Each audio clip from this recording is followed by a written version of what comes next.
Welcome to Vermontitude, a collaborative effort between Great Eastern Radio, the Brattleboro Reformer, and BCTV to bring you the stories behind the stories on the topics you want to learn more about. Because there's always more, so there'll always be Vermontitude. Hosted by me, Peter Fish Case.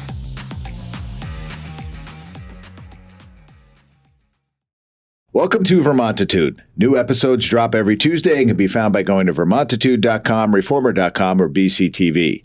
We come to you from our studios at the Innovation Box on Flat Street. I'm Peter Fish Case, and each week I cover the topics that are of concern to Windham County and the towns that reside within its borders.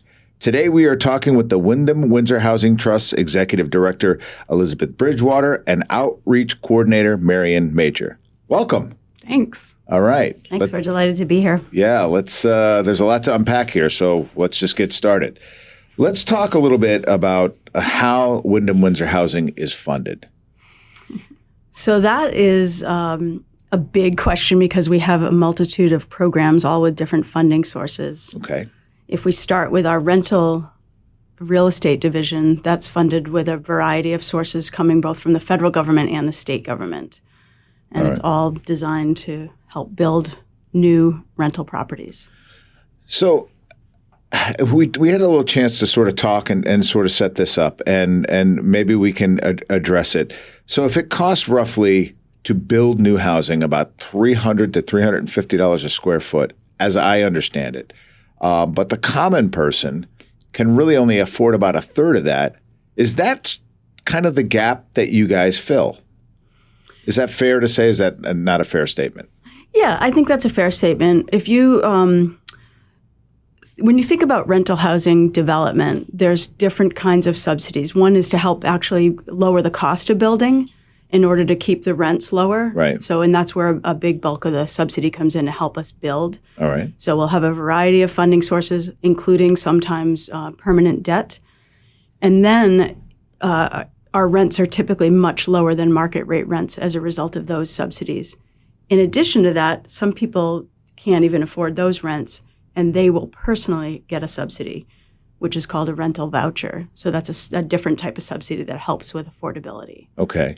So it's all, what it boils down to is just keeping people in houses that are nice, that are affordable. It seems like a very reasonable thing to do. How difficult is it to do it?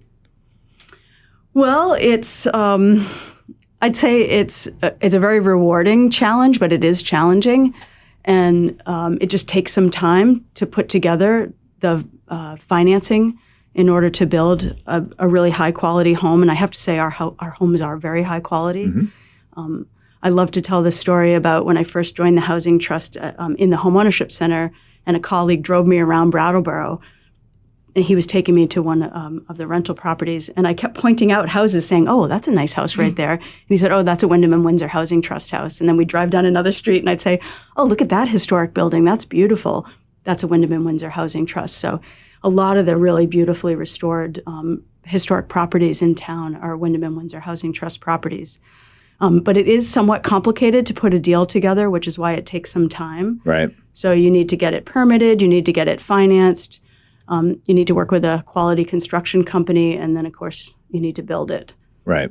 So when you are in the throes of speccing a property, so maybe it's a refurbish or a rehab, okay, as some of the old Victorian homes that you guys have gone in, and what do you put like 4 or 5 units in those? But then there are the other structures that are for more housing, like the apartment structures, and how are these things funded much in the same way, or do they get funded? What is what are the barriers to entry? Barriers to entry, maybe not a good thing, but like to get into a Windham Windsor housing, like what needs to happen? What do you need? How do you qualify? To qualify to live there, you mean? Yeah, any one of them, I guess. So it's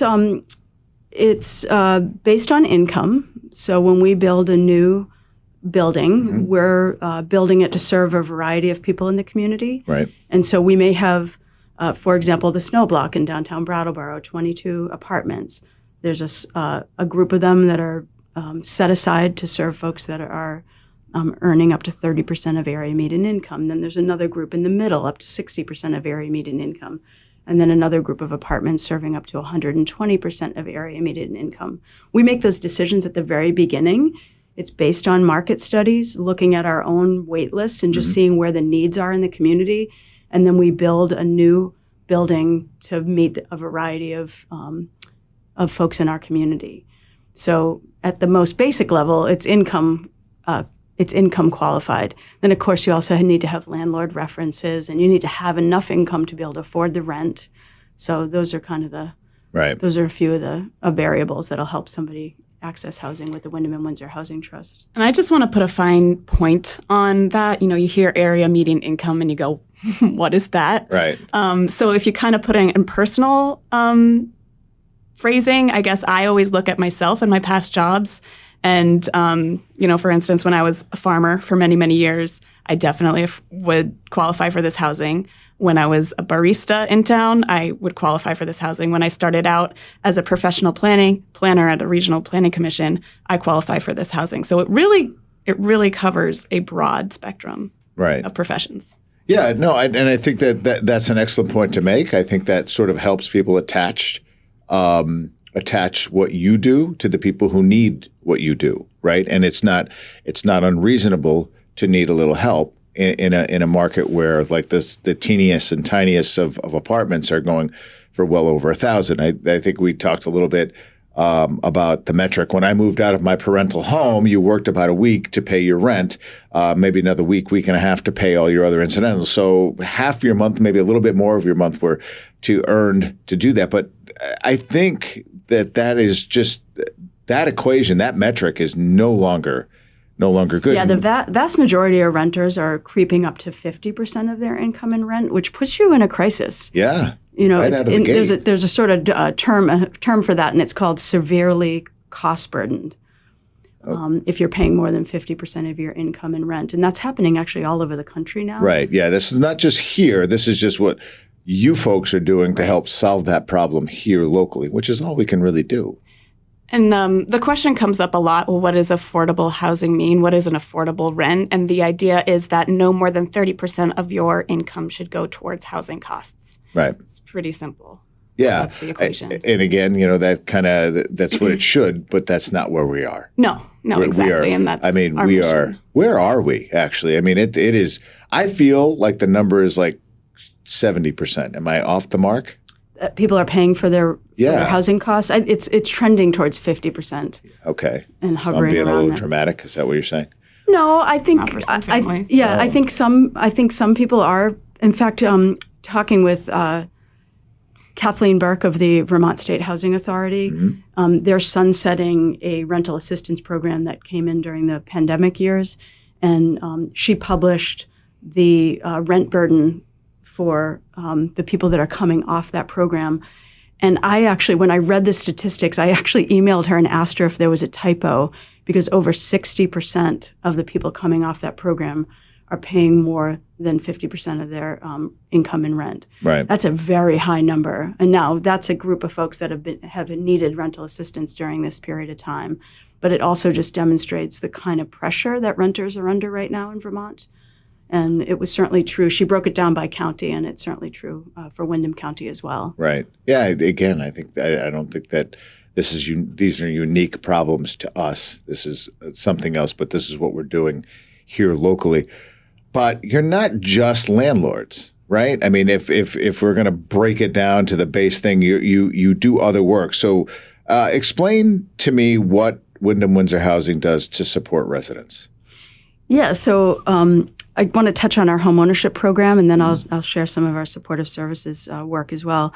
But we also do a lot to support home buyers and existing homeowners. And so one of the programs that we help with home buyers is the shared equity program. Yeah, I think this is really, you got a chance to explain this to me in great detail. It's really interesting. Yeah, it can be hard to explain, but in a nutshell, it's a program that helps home buyers access down payment assistance, a fairly generous amount of down payment assistance, up to $80,000 to buy a home in Windham County. And in exchange for that very generous subsidy, they will share a portion of the equity that home generates during their time of home ownership, so that when they go to sell it to the next successive buyer, the price remains lower in order for the next buyer to have an affordable home. And the outgoing seller retains 25% of the equity that's earned through market forces. Right. They get to retain all the equity that they earned through paying down their mortgage. They get to retain all the equity that they earned for improvements that they made on the home. But sort of market-generated community benefit equity, they only retain 25%. And that ensures that that house is affordable for subsequent generations. This is actually a model that was created in Vermont, the shared equity program. We do lead the way sometimes, don't we? Yes. Yes, my predecessor, Connie Snow, is actually one of the chief architects among a few other folks throughout Vermont in this program. Yeah. Let's again. So this speaks more to what you do to support your residents, right? Home buyers, yes. Right. So that's one program to help home buyers. We also have a home repair program that's used by a lot of folks who are have equity in their home, but not a lot of income. They might need a new roof. They might need a new heating system, insulation. So we work with them on basic home improvements. And we have invested almost $8 million in the last 13 years for homeowners to improve their homes. So that's a really exciting program. A lot of folks that use that program are actually seniors that are at a point in their life where they might be on a fixed income. They're sitting on a lot of house. Sure, yeah. But they need help with some basics. So that's a great program. And the sort of secret sauce of that program is our home repair specialists. So not only do we provide the capital to do the project, but we also provide some expertise in helping the homeowner pick out a contractor, kind of manage that relationship, sometimes mediation if that's needed. And so it really helps somebody who might not know how to maneuver through a complicated home repair project. Get a little hand-holding. Yeah, I'm going through a roof rebuild myself. Yeah. It's challenging, right? It's complicated. You got to really have somebody you can trust. Yeah. And another part of that program is the specialists kind of do a walkthrough of the house to make sure that all health and safety measures are kind of being addressed. And a story that I just heard from Jerry, one of our home repair specialists, is he was doing a visit with a family that needed to put in a new boiler. He was walking through the house, noticed that the CO2 monitors were faulty, so he just pointed that out, told them to get that replaced. And then in the next week or so, they went out right away. They replaced it. And before the boiler was, the project was finished, the monitors actually went off. The family got out of there, and everyone was safe.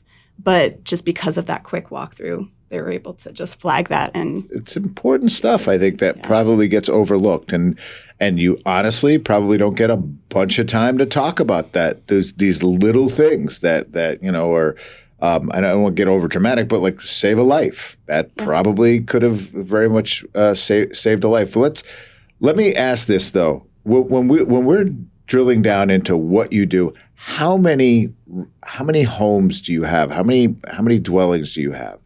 Yeah, in total, 945 rental apartments, 140 shared equity homes are the totals for. So that's like over 1,000.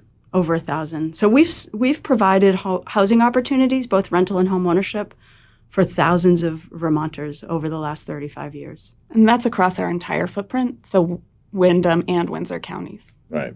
So one of the things, if you're not aware, the name of the entity is called Windham Windsor Housing Trust.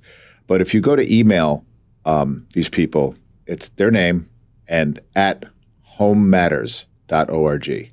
Home Matters Here. Home Matters Here. Yeah. Right? Interesting. Tell me, give me the quick back sell on that. What is that? I like the way that feels.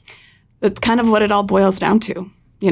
Home is so basic. It's the first step you need in order to pursue your life goals. Right. So that really matters. And Home Matters Here is what we boiled down to for a tagline, and we're sticking with it. There we go.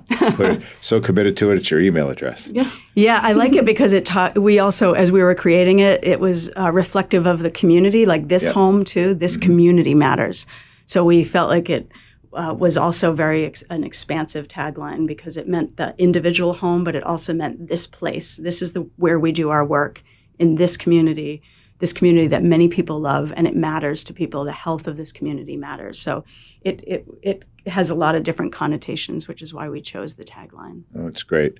Listen, thank you for the work that you do. I know that sometimes it can get a little heavy. I know that sometimes there are some naysayers out there, but I think that you guys rise above it each and every day. And thank you for the good work that you do. Thank you for giving us the opportunity to talk about it. I think there's a lot of people that support our work. We get emails and phone calls all the time from people that are really excited about what we're doing. And I just want to thank those folks out there for making their voice heard as well. Great. Guys, thanks for jumping on the program. Yeah, thanks for having us. Thanks for having us.